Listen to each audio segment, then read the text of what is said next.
好，我是慧慧，今天用鸡胸肉给大家分享一个好吃的做法。首先，我们先把鸡胸肉切成长条，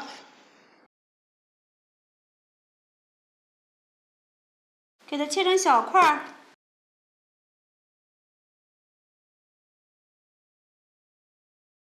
放入大碗里，放入适量的姜丝，放入1勺生抽、1勺料酒、1勺蚝油、1勺黄豆酱、3克食用盐、1勺白糖提鲜，再来点胡椒粉，用手给它抓拌均匀，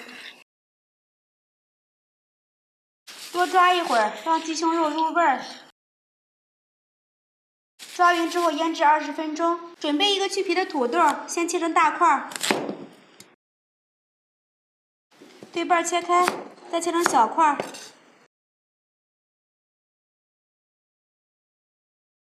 先放入清水里面，防止氧化变黑。准备一些糯米，清洗干净，倒入锅里，先开大火，把水分炒干。炒干之后，开小火，慢慢的给它炒熟。水分炒干之后呢，它就会散开。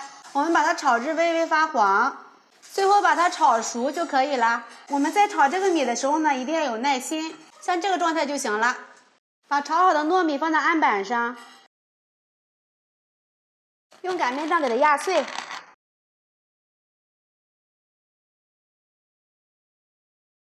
稍微有点颗粒感没有关系，这样吃起来更香。像这样的就可以了。鸡肉已经腌好了，放入炒熟的糯米粉，用筷子给它翻拌一下，让每块鸡肉都沾裹上米粉。像这样的就可以了。把土豆放到大碗里面，把鸡胸肉放在上面，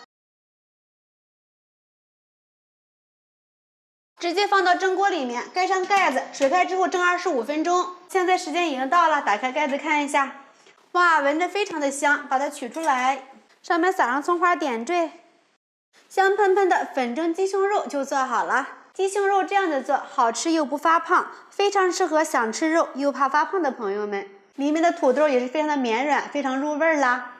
喜欢的朋友们就赶紧试一下吧。喜欢慧慧的视频，记得点击关注、转发，拜拜。